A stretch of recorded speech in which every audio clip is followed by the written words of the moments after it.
I'm going to need to clean these windows anyway, because the wife has done some jet washing. So while I talk about a couple of different subjects, I've got to clean these anyway. So when it comes to having lines and mistakes, there's probably 3 to 4 main reasons why people are getting lines on their glass. And I've always been a fan with my rubber, because I don't know if my rubber is going to be working well or not until I start using it, but I've always been a fan of using 36-inch strips and cutting to the right length of whatever tool size that I'm using. Sometimes when you get rubbers that are pre-cut, very rarely, but sometimes there is some fault with the rubber. And if you've got a 14-inch rubber and you've got 10 of them, and let's say they've all got defections in, and you've got a 14-inch channel to put it in, you're in a bit of a problem. But if you've got 10 strips of 36-inch, was a 36-inch, it's been cut down, and let's say there's a defect just here, but all the rest of the length of the rubber is fine, and unfortunately you've got a batch of 10 that's all got a nick or a graze or some sort of problem that's going to always give you lines here. Let's hope it ain't round here somewhere, it's up here. I've got all that length there to use for my squeegee rubbers, and that just needs to go in the bin. So subconsciously I've always used preferred to use longer strips of rubber, and that's one reason, thinking about why I do use my own pre-cut, cut by myself, not bought or been given rubber that's already cut to size. I can cut my rubber to whatever size that I want, and I've got a number of different sizes that are not normal sizes, like 8-inch, 17-inch, so I have to cut them to size anyway. So having a defected rubber is one of the biggest causes of problems with your lines. The other one will be, well, I've said it for 1,000 and something times, if your soap solution doesn't resemble anything like that, stable, thick, static, great glide, great cleaning power, then yeah, you're probably going to get some lines with liquidators or with other squeegee channels, but more so with liquidators, because liquidators are there to give you 100% perfect results. Let's clean this top window here. Yeah, so the other problem would be a technique slash speed problem. So if we're doing like a Nick Christian rubbish lousy technique like this, and then complain, well, the squeegee didn't work properly because the Nick Christian lousy technique is so ineffective and so quick, and so many change marks with his awful erratic technique that he's probably still got to this day. If anybody remembers the awful Nick Christian videos telling you how to use a liquidator, which is completely the opposite to how I've always said how to use a liquidator, and how to modify the liquidator, which is always the opposite to what I've always said to do, and always the opposite to how I say to work. Literally the opposite to what I say, and he thinks he's got some credibility with how to use and perfect the liquidator, which he never ever perfected, because he's such a lousy performing window cleaner. So your technique, your soap solution, which he never had either, and a nice stable, try to go as flush as possible on most of the frames you're working against. It doesn't always work on the top part of the frame when you're going flush. Sometimes you have to go in like this angle, but on these windows I can go right angle flush, like sort of like that, 0 lines. And you don't have to believe me, I don't expect you to believe me, but this rubber's been in here. It's not a, this is just for housework. I normally clean the cooker with this, and some of the units that have got smooth surface and got glass, I use this to clean stuff in the kitchen.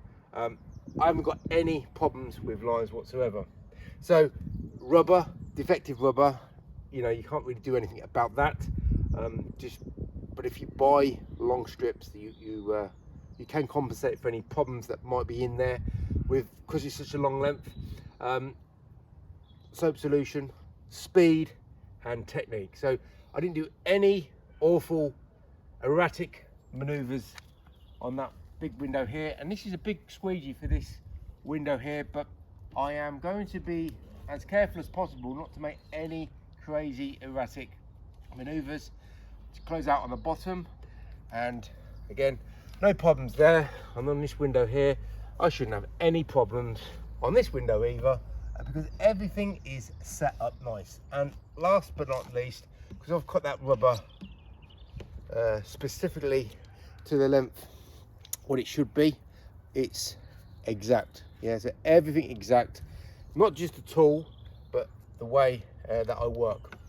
So moving on, I'm going to give you a quick rundown of all the tools that I used back in the past, all the brand names, and still the brand names that I use to this day, and then just talk about things that, or brands that I don't use now, but I still would say are still highly rated. So Pulex, I haven't used too many Pulex tools, very basic tools. Sometimes I still use the rubber if I've got some rubber that I bought for years ago that I found fine lying around. And well, some of the washers that they had this washer called a Tiger washer, which was really thick. It was a red and white striped washer. That's a thumbs up for me, but pretty much everything at Pulex, completely redundant for me. Sorbo, I've got a Sorbo washer. It's a 36-inch one. Sometimes use that on big panes of glass, but I haven't used that for a while. The problem with that is it's not as absorbent as this washer here, and the clips that hold the washer together, this is Velcro here, they corrode. So I've had to replace 2 of the clips now to put poppers in, plastic poppers. They won't corrode, but I have to be careful with them, because if I rip them up forcefully when I wash the washer, which I did on the weekend Sunday, I could break them poppers, because they're not the right size poppers to put in here, but it does the job as long as I'm careful with it. So I still use a Sorbo washer, and I've got a Sorbo cart, and so I'm still using Sorbo, and sometimes I still use Pulex, very randomly, occasionally Pulex, mainly the rubber. So there are two brands that I still use, but everything else is completely redundant. Wagtail, right, so I started using Wagtail about 15 years ago, yeah, maybe 16 years ago now, probably 2 years into being a window cleaner. Great for using on a pole when I was doing my pole work, shop front top windows, that kind of thing, but not so quality in the hand. Completely redundant now, but let's say there was no more liquidators and there was no more accelerators, then definitely I would go back to using Wagtails on a pole. So completely eradicated from my work based work now, but it could still play a role if, let's say, Moorman didn't exist and there was no more liquidators and accelerators to use. Wagtail on a pole often worked very well. Anything with deep ledges, the Wagtail is completely useless, but luckily I don't work with too many deep ledges, so I did use the Wagtail quite often, only on a pole, but it is now completely redundant. Ettore, never really rated their rubbers, never really rated their T-bars, never really rated their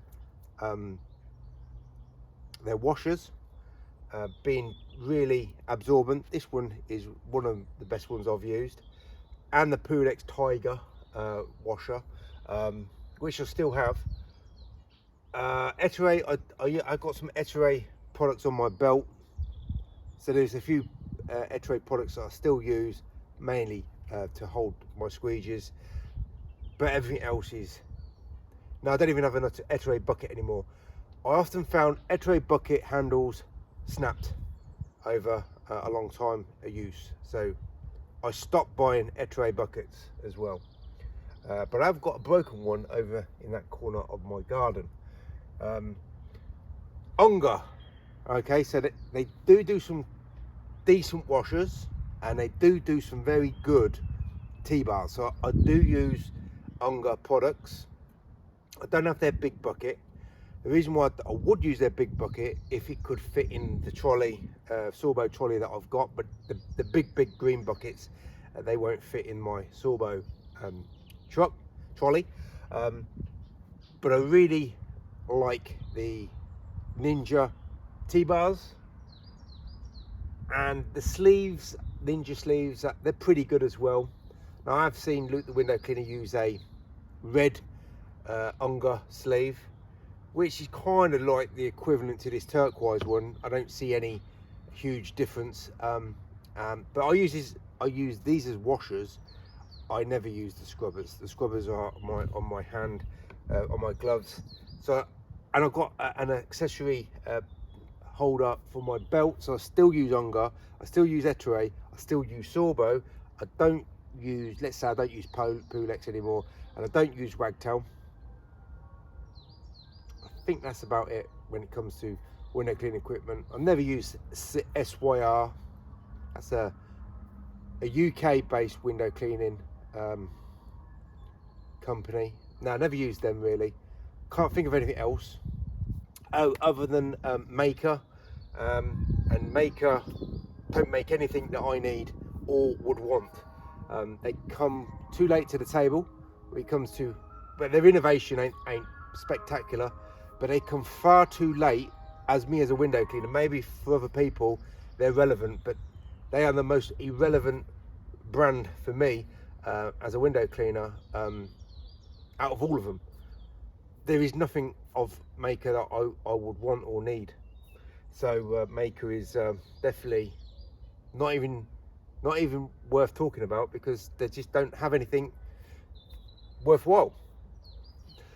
So that's my summing up of the products. I would say overall, there's no point mentioning Moorman, because most of the tools that I use are Moorman. Out of all of those tools, I would say the most loyal for me, but not including Moorman, would be the Unger T-bars. I've had one T-bar for over 10 years. It's the swivel based one. So yeah, I think that's probably the most loyal, and accessories holding things on my belt, Unger and Ettore. That's about it. So those bits have always been loyal to me. They might break down, but I'm able to fix them, with the holsters and stuff. Yeah, so yeah, out of all those brands, I will probably rank Unger being overall the most sturdiest and most reliable out of all the other brands. Ettore, Sorbo, they come. I mean, I've had a lot of Sorbo products that are completely broke down on me, from channels to handles to the trolley system. I've had that welded twice, and that was brand new. I had an old trolley system that broke down. So yeah, that's about it with the brands. But with the rubber, I would go definitely for long ones and cut them down, but cut the rubber outside the channel and shape afterwards.